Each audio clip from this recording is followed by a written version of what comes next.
गणपती आले की कोकणात घराघरातून येतो फुलाचा गंध आणि आरतीचा सूर आणि पावसाच्या दारातून स्वागतासाठी बरसतात.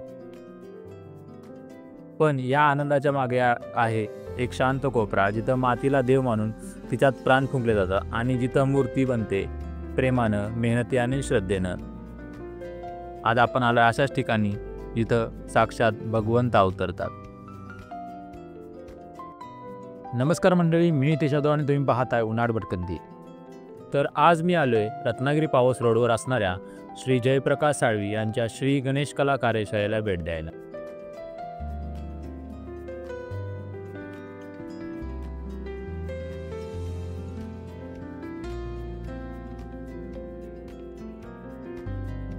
ही कार्यशाळा गेली अनेक वर्ष गणेशोत्सवासाठी लागणाऱ्या मूर्ती तयार करते. इथे POP, शाडूची माती आणि पर्यावरणपूरक मूर्तींचीही निर्मिती होते. प्रत्येक मूर्तीची सुरुवात होते साध्या मातीतून. साच्यामध्ये मूळ आकृती बनवली जाते आणि मग सुरू होतो खरा प्रवास कलेचा.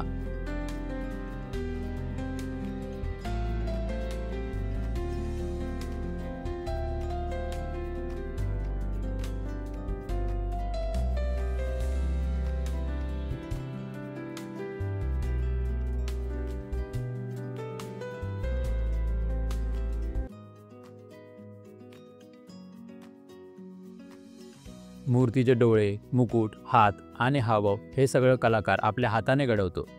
हे फक्त मूर्ती बनवणं नाही, ही आहे भक्ती आणि भावनेची अभिव्यक्ती.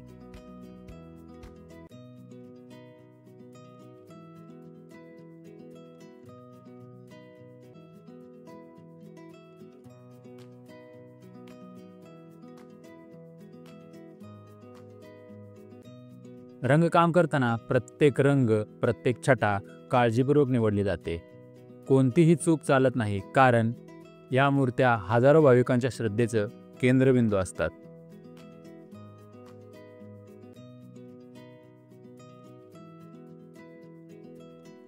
एक एक मूर्ती बघताना असं वाटतं प्रत्येकात बाप्पाचा भाव वेगळा आहे.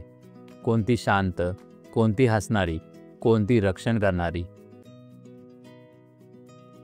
या कार्यशाळेत विविध प्रकारच्या मूर्ती तयार होतात. छोट्या घरगुती गणपतीपासून ते अगदी मोठ्या मंडळासाठीच्या भव्य मूर्तींपर्यंत. काही मूर्ती पारंपरिक तर काही आधुनिक थीमवर आधारित. प्रत्येक मूर्ती पाहताना मनात श्रद्धा जागते आणि डोळ्यांना आनंद मिळतो. मूर्ती तयार होताना पाहिलं, कलाकार एक एक स्ट्रोकनं बाप्पाला रंग देत होता आणि मी फक्त पाहत राहिलो. पण काही क्षणांनी माझे हात पुढे गेले.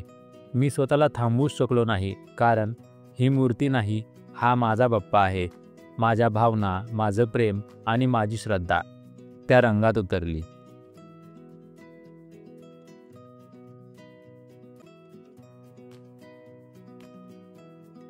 मूर्ती बनताना घेतलेला वेळ, मेहनत आणि भक्ती हे सगळं प्रत्यक्ष पाहणं हा एक वेगळाच अनुभव आहे.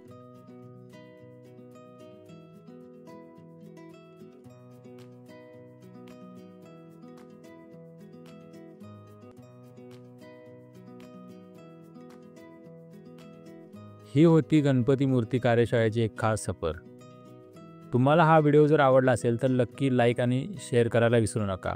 आणि हो, अजून अशा सुंदर भटकंतीसाठी उनाड भटकंतीला सबस्क्राईब जरूर करा. पुन्हा लवकरच भेटू. जय गणेश.